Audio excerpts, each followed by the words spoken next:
Hi, everybody. Welcome to Friends Talk Money. I'm Pam Kruger, the creator of Money Track on public television and the founder of WealthRamp.com.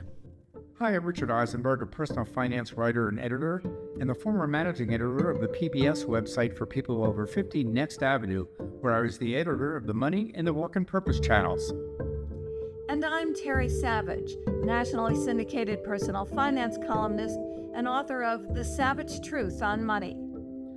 We're three friends who like to talk about money and all the issues that come with it. On this podcast, we're trying to help you understand your personal finances. To help you and your retirement get on the right path for true financial peace of mind. Hi, I'm Terry Savage, and welcome to Friends Talk Money. We have a very different special podcast today, a kind of a unique topic, although it really applies to millions of American families. I'm talking about families with special needs children, and those children who grow from babies to school age to young adulthood. We're joined today by Anne Ehlert, a woman who has created kind of an empire around helping people deal with all of these issues. Her website is protectedtomorrows.com. I'm going to tell you a little bit about it, Anne, before we welcome you in. But I think maybe I should ask you first, your background is, I know from knowing you all these years, that you had yourself a differently abled, as you say, a younger sister, and you realized you'd have to set up some kind of a system to help her.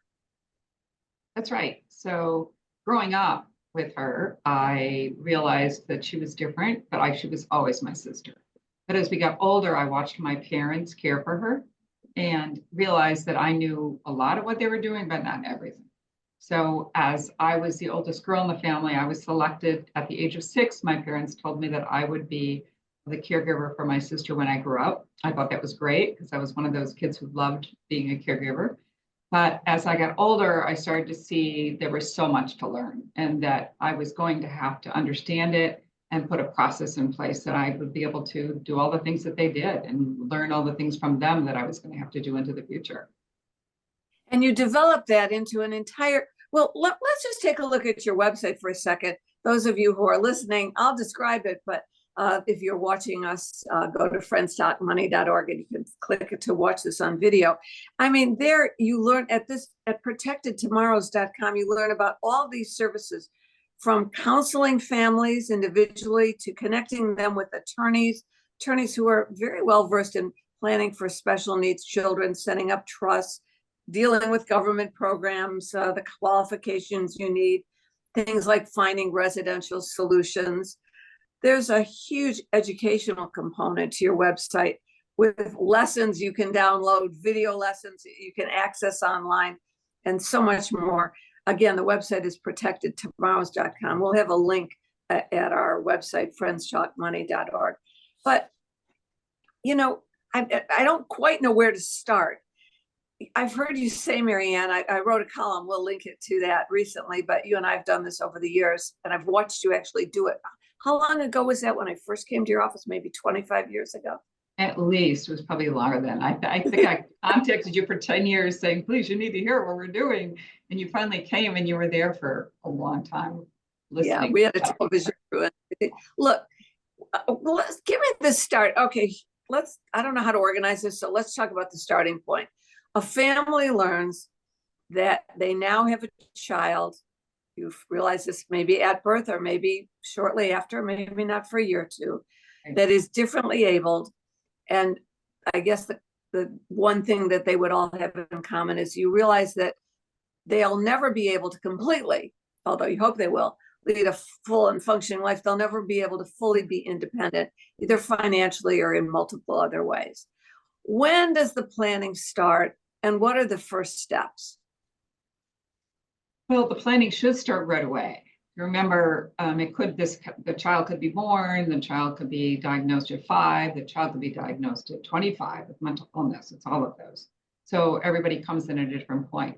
But what I've realized over the years is still, after doing this for 37 years, when it happens to you, you have no idea what to do. Why would you, right? When I'm speaking to families sometimes and I find out that they don't know a certain thing that should be so important. I'm like, how do they not know this yet? But the reality is, the minute you get the diagnosis where you realize that something's not going right, why would you know it? There's no reasonable expectation that you would know all these different things that you have to do. So the planning needs to start the moment you recognize that, but there's years of first not believing it. And then there's the next years of fear and all the things you go through. So planning should start right away, but in reality, the first thing they need to do is get to the right doctor and get involved in early intervention programs so that your child gets services they need. And it takes time to find those, right? People can be exploring to find the right doctor because they don't know what the real diagnosis is. So that journey to find out just that first piece, and our lives, when we get that diagnosis, are turned upside down. Everything we thought has been rearranged. So what reasonable expectation do we have that someone would do their legal work and do the planning that they need to do? It's one step at a time. Right. So it's once you see the doctor, then you can go forward. Yeah, Marianne, I have a question. I'm so glad that we're on this topic. I have people that come to me every day that want to, like literally every day, that want to find, I help people connect with the right financial planners that have this expertise, this specialized expertise, and I vet them. And the one thing I know that is in common is it doesn't matter how much or how little in assets or savings or money they have, there's such a scarcity. I think one of the fears underlying is that it's just a never ending expense and that they can't do enough. And there's a scarcity, a constant sense of scarcity, even among, people who have plenty of money in savings and would be considered wealthy. Everyone has that same sense across the board of there's such a scarcity of resources, and then learning what are our options, because there are options that in the financial sense might be a good fit for people who don't have a lot of money and can qualify. Then there's the middle strata, and then there's, people, like I say, even people that have a lot of savings that, it just feels like it's just always scarce. Right. So the one thing that was the hardest thing to do when we first started, because I said I was going to help everybody. I didn't care if they had 5 cents or 5 million, because what I learned is it doesn't matter how much money you have. What you want to make sure is your children are safe and fulfilled. And what happens is when you're going through life, the thing I hear parents will say to me all the time, the one thing I want is to make sure my child, what's going to happen when I'm gone? That's their biggest fear. What's going to happen if I'm not the one who's going to be the caregiver, the financial person?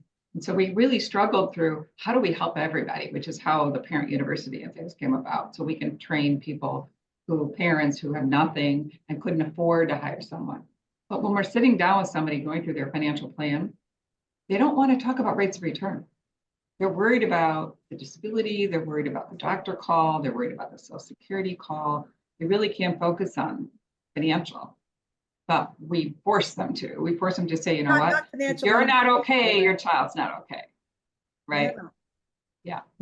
Marianne, I wonder, can you just take a step back and just explain what do you mean when you say it's important to do planning financially? For people who don't know what that really means, give us a sense of what's involved and what kinds of advisors or experts can be helpful.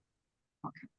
So financial planning for this family is number one, understanding what you have and understanding what you owe, net worth statement, and a cash flow. What's their cash flow? And so what's coming in and what's going out. But we differentiate their cash flow from their cash flow and their child's cash flow. Because we have to think about during their lifetime, what are they spending on this child? It's like putting a child through Harvard the rest of their life, right? And so you've got this child you're caring for during your lifetime. Then you've got to worry about when you retire, you still got to fund that child. Even if the government is helping you, you still got to fund that child. And then when you pass away, you've got to fund the child for a third retirement. There's 3 retirement pictures. So when we're doing it, we do a plan for the parents, we do a plan for the child, and we have to merge them together. So the planning is not only about the money, it's about what happens if the parents pass away, what happens if one passes away, they got to be secure. And then the child's got to be secure, and the child's secure. Now that is a really important point. Todd Sensing I don't know if you know who he is, but he's an advisor. He's the CEO of Family Vest in Destin, Florida. He's a special needs advisor that's in my network. He has 2 children himself who are on the autism spectrum.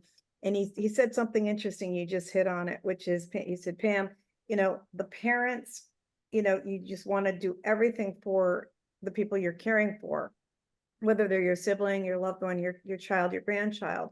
And you, in this case, you have to focus on being able to be fully functioning first as a parent.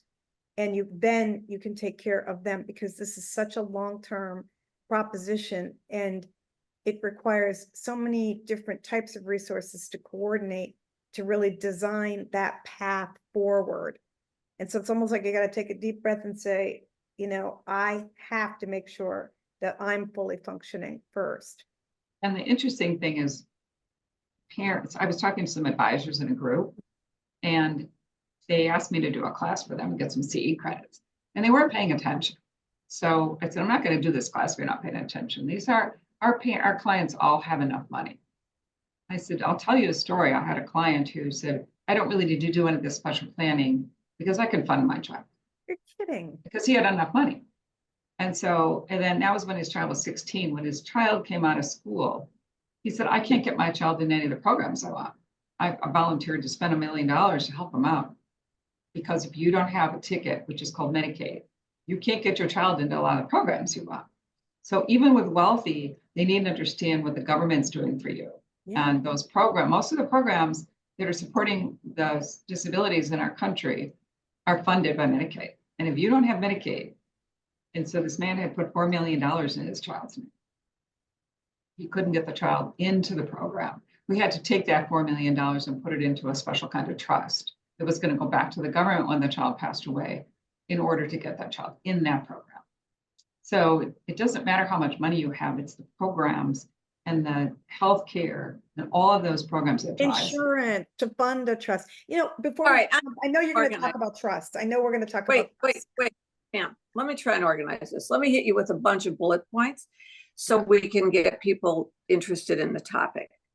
All right, in school, let's say you have an intelligent but not totally functioning child. Are there, in most public schools, is there assistance regardless of your situation financially? Are there special tutors or classes or whatever? What do you find about lower school education? Whoops. Marianne, I think we've just lost you. Mute. Or mute. Did you touch? I hear you. There we go. Try and unmute. There. Oh, there. I don't know why I went off. All right, I'll just start from there. Yeah. So I want to just hit you with a series of just quick hits so people realize what some of these issues are. So your child makes it through to kindergarten or first or second grade. What can you expect from most public schools in the country? The public schools are required by law to provide special education. How good it is always dependent upon the management of the school and the people who work there, of course. So they don't have enough funding. I was doing a presentation to the teachers and the students in a very good school district here. And when I asked how many parents were signed up for this thing called PUNS, which is the waiting list in Illinois to get services, no one knew what it was. And these were people who were 18, 17, and 18-year-old kids. How did the teachers not know that? So again, it's as active as the school can be. So parents, realtors are important when people buy a house. So when you think about it, because you're moving into an area and you've got to find out if your school has a good special education program. So schools are required to do it. Now, what level they do it. Okay. Right. Okay. Now, your child, what other is your child on your work, your employed? Would a parent expect that most of the needs of this special needs child will be covered under their own workplace insurance, health insurance? As long as that insurance program covers certain things, right? The child can stay on the parent's group health insurance. And now with any child, they can stay until 26. but it depending upon where the child's work, the parent works, and the state that they work in, and the company they work for, the child is typically able to stay on the parent's group health insurance as long as the parents have it, even if they have retiree coverage. And it's based upon, I always tell parents, go to your employer, find out where the company is domiciled, because that's state rules. And most states have regulations that say the child can stay on as long as you can prove a disability. Most parents don't know that. They're worried about it. Other facts. Now, should parents assume that no, regardless of income, until a child reaches the age of majority, which is 18 in most states, that all additional programs after school or part-time resident, anything else, should they just assume they'll qualify regardless of income when they're under 18? When they're under 18, they're going to be in those school programs. Now, most schools have transition programs. So the school child can stay in the program. In our state, it's 22, in other states, it's 25, some states, it's 26. They can stay in that program. What's important is when the child graduates with the rest of the class, they cannot accept usually a diploma when they walk up at 18, because they accept the diploma, they're not eligible for the transition program. So why would a parent not know that? The school says, you want your child to get a diploma? Oh yeah, of course. But they're going to stay on. If they accept the diploma, they're done with the high school. They've got to not accept it, and they can go up to the graduation and they'll get something, but it won't be a diploma. So little things. Why would parents know this? Right? A few years ago, Washington passed something called the ABLE Act, and then after that, Able to Work. I wonder if you could talk about what those are, how they work, and what families should know about those. Sure. So the ABLE Act was some legislation that was passed. We worked really hard in Washington to get that passed. It finally became a spinoff from the 529 Act for college. So it's a savings program that is tax-free. You can save for your child, a lot of limitations. So you can create this account. The money does not count against the child for benefits. That goes in, Marianne, that goes in after tax, like a 529. So it's an after. It goes in after tax, like a 529, and grows tax-free. Yeah. And it has the same kind of rules. So you can put accept limitation. So your child can only have one ABLE account. This is all federal legislation, one ABLE account. They can only put the gifting amount, which is currently $18,000 a year, into that program. However, the child, the Able to Work Act, allows the child to also put another $14,000 in if it's their work income, right? And does it matter where you live, what state you're in? It does. So that $14,000, that the able to work depends upon the amount, depends upon the state. And it also depends upon what state you're in and which program you're using, if the contribution is a deduction at the state level. Is there a maximum ceiling on the ABLE?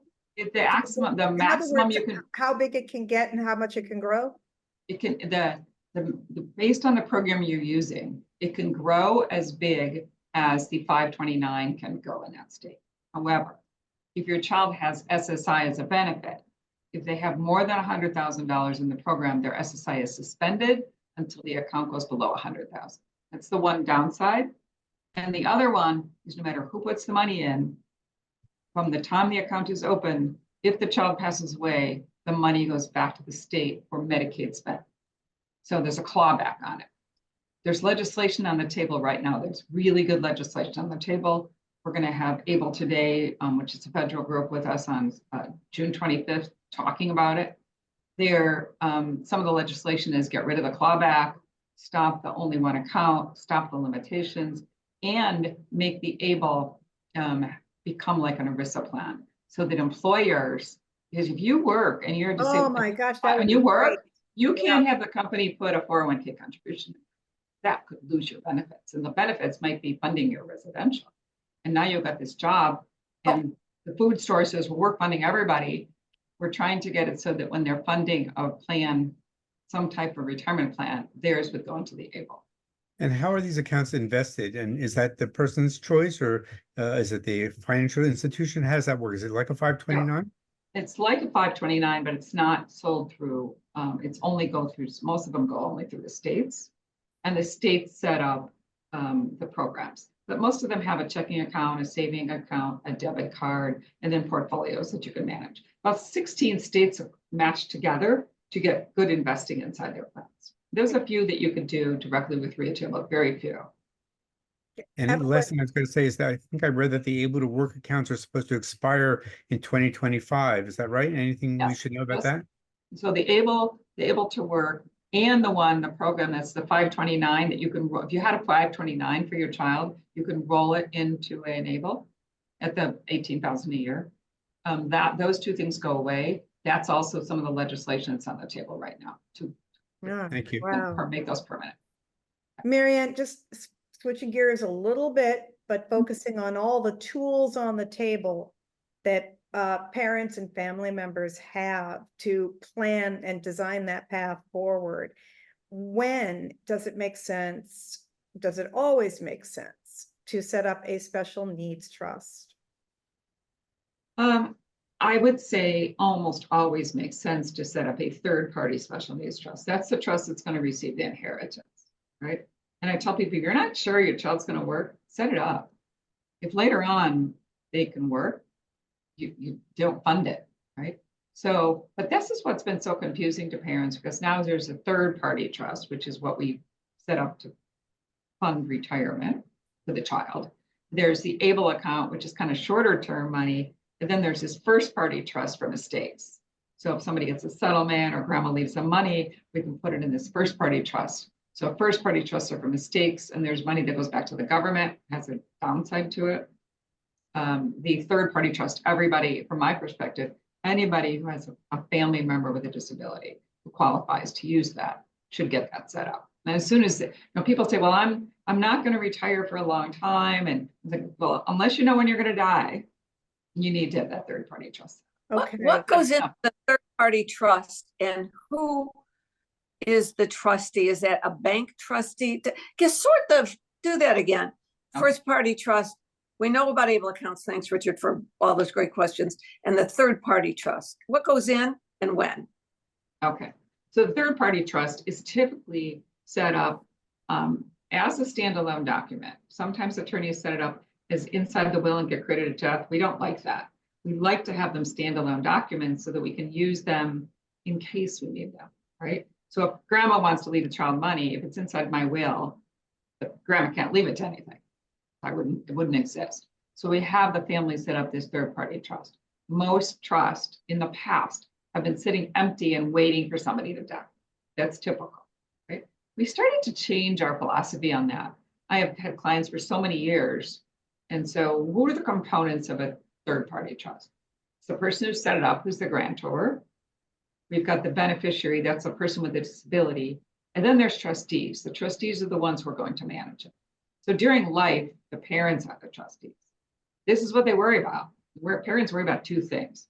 Who's going to take care of the money when my child dies? And who's going to take care of my child? That's the deal killer in our thought process. And then the other big worry is, like, talk about funding it, I'm not a big fan of life insurance unless it's term insurance, but in this particular case, this is why, you guys, I feel that you have to have a specialist if you're going to be turning to financial planning and so forth for this. And term insurance you wouldn't use because it's not going to be there. No. Yeah. Wait, go up. Life back. insurance does come into play as a tool. Of course. Go back, Anne. So you have this trust that you're going to set up. Even if there's nothing in it, how does it get funded? Is it gifts? It can be funded with a gift. It can be funded by opening an account and starting to fund it in lifetime. It can be funded at your death out of your estate. Or we typically, if some families need to inflate their estate, we'll use second to die life insurance to fund it. How much does it cost to set one up? How much does it cost to set up a trust, and how much to manage it? I would say the legal fees could range anywhere just for the trust alone from $1,500 to $5,000, depending on what attorney and how complex it has to be. All right, that sounds typical. Marianne, now let me circle back to what I was going to say about funding it and that, the insurance piece of it. Can you just give us a simplistic explanation of why and how life insurance, whole life insurance or universal life can come into play here? Sure. Well, if a parent has enough to fund themselves, remember they got to fund themselves and they got to fund the lifetime of the child. we actually calculate, we do it just like I have to fund how much is going to need for college. I can calculate how much this person's going to need for this child. And that has to be left when the parents die. Now, if the parents, I have parents who say, well, okay, I got to not spend and have a life because I can't touch that pension pot or I can't touch that money. Well, I want the parents to have a life. And so if we can figure out to have how to have parents have a life and just put a cash flow into their budget to say, I'm going to fund this second to die, that life insurance on the death of the parents funds the trust. And how much is a component of what's that life plan we did for the child equate to? It's a lump sum at the parent's death. So the other thing I've learned though, as my clients it started with me when they were 40 and now they're 70 and 80 and I have 90-year-old clients, we're saying, I picked my other kids to be the future trustees. And A, they can't take care of their own money. Or B, they got kids and they got grandchildren already. There's no way that they can disrupt their lives to have that job of trustee.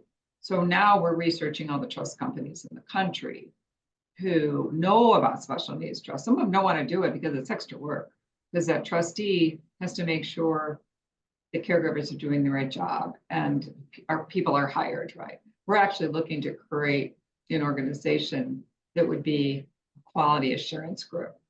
And they would go out and you could put them into the trust and say, I want that quality assurance group to be checking on my child in their group home or who they're living with to make sure they're doing okay and to make sure that the quality is there. I'm hoping to create this entity where it could be funded with students studying disability studies. It could be studied by grandma and grandpa who want to volunteer and do some of that. It could be funded by this group, but somebody's managing those people to say, okay, you got this family, you got this family. I want somebody to go check on my son, right? He's living somewhere. You're creating, it's a community. It's unique. So who does, wait, who does that? I mean, do you really, you're talking about today when that, you hope you're in your 60s, you're thinking about your own retirement, but nobody gets out of here alive, but still you think it's maybe a long way away, right? By which time the child might be in his 60s or her 60s. So how do you find someone you can trust for all that long period of time? Well, the problem with it is, if your child's going to live in a group home, you're counting on that group home to maintain the quality and them to have the caregivers. If you're naming siblings to do that job of being the future guardians, you're changing their retirement, right?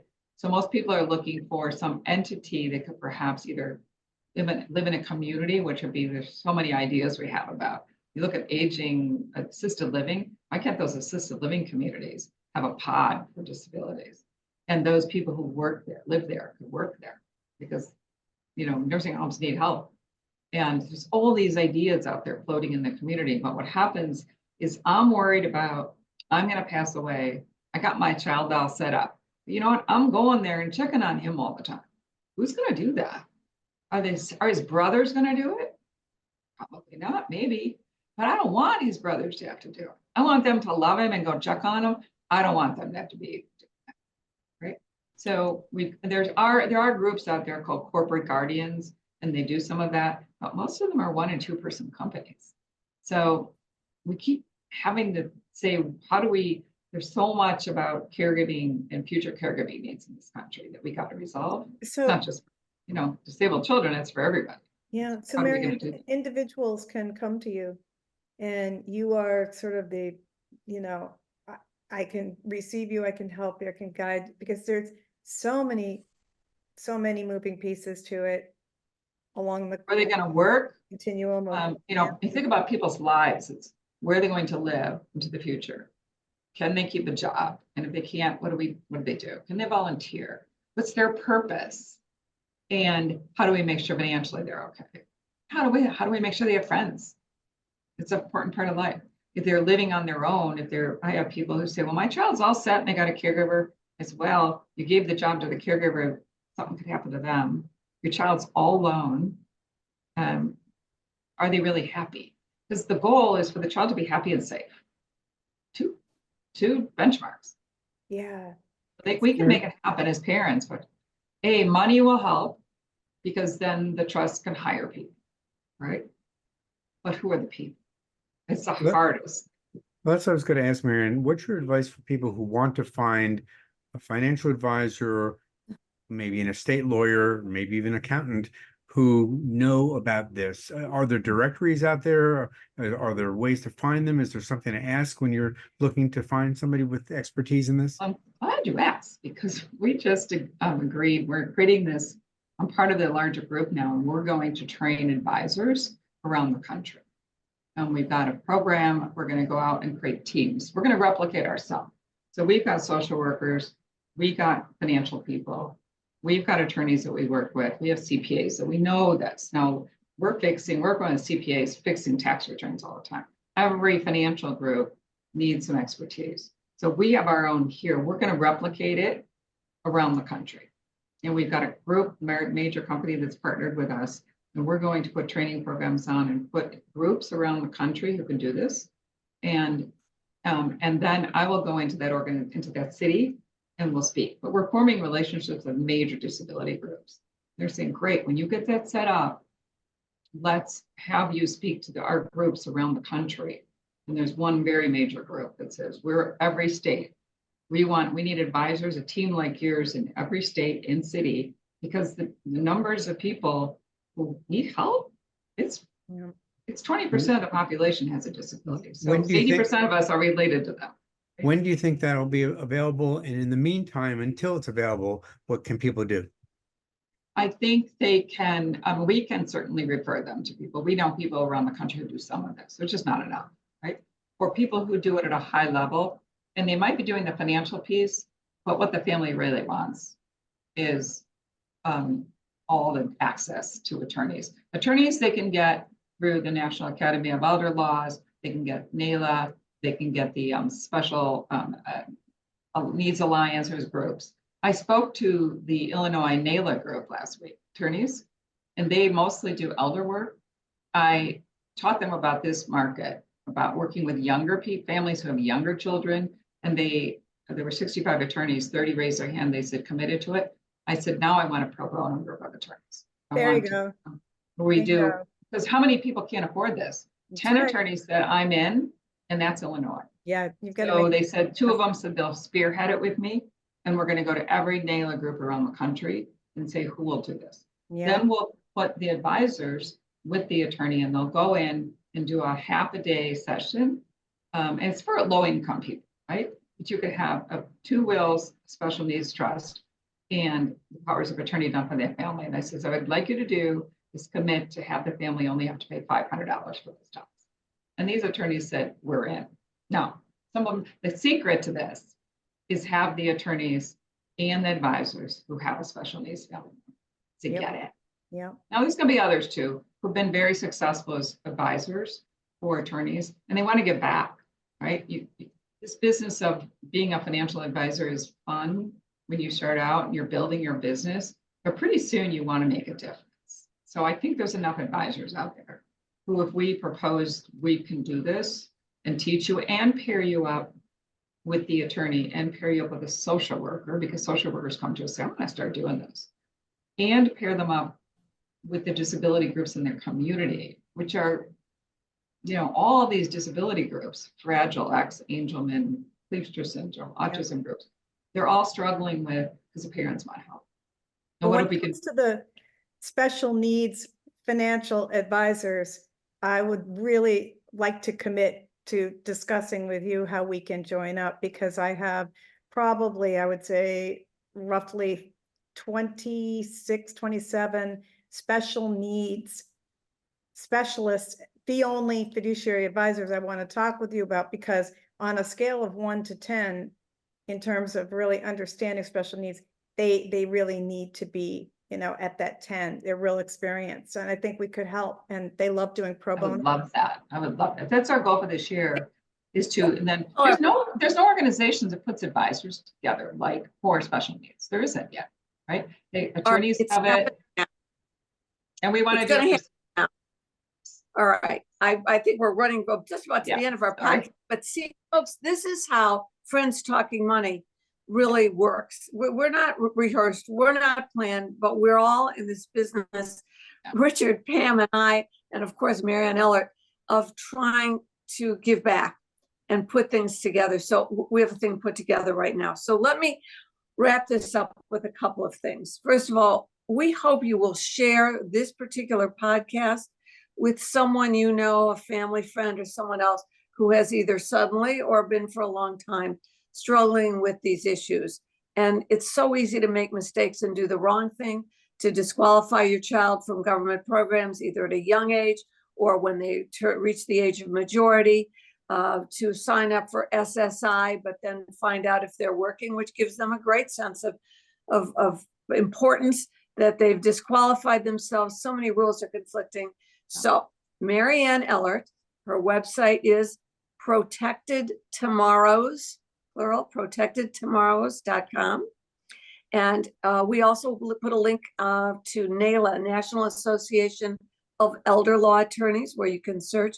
But Mary Anne, I just congratulations on your new nationwide organization to combine and promote and resource opportunities for families in this growing list of as people live longer with disabilities or different abilities, as you've taught me to say, to make sure that at all ages and stages, both those people and their family members are not burdened, but are pleased and feel confident that their future, their lives, their own lives and the lives of their children will be much more secure. So we thank you all. Come to friendstalkmoney.org. We will link these websites. Go to Mary Anne Ehlert's protectedtomorrows.com and see the many resources, much of which you could just access online, videos and so forth. Thanks again, and we'll see you all on the next one. Thank you. Marianne. Thank Thanks, you. Marianne. Thank you. Take care. Friends Talk Money is funded in part by a grant from the Investor Protection Trust. The IPT is a nonprofit organization devoted to investor education. Since 1993, the IPT has worked with the states to provide the independent, objective investor education needed by all Americans to make informed investment decisions. Visit investorprotection.org. We also receive support from the North American Securities Administrators Association, known as NASA. It's the oldest international investor protection organization. NASA's members include state and provincial securities regulators from the U.S., Canada, and Mexico who serve on the front lines of investor protection. Recognizing that education and awareness are powerful tools in the fight against investment fraud, NASA is pleased to sponsor Friends Talk Money. Here are 3 important tips to help you protect your money from fraud. With investing, there are always risks, so be cautious of anybody telling you that a certain investment is guaranteed. You should also proceed with caution if somebody is promising very large investment returns. This is a common red flag for investment fraud. Last and most importantly, be sure you're working with a licensed or registered financial professional. You can check your advisor and make sure they're licensed by visiting brokercheck.finra.org. NASA is your partner in keeping you safe and helping you avoid investment frauds. Visit nasa.org and click on the Investor Education tab to learn more.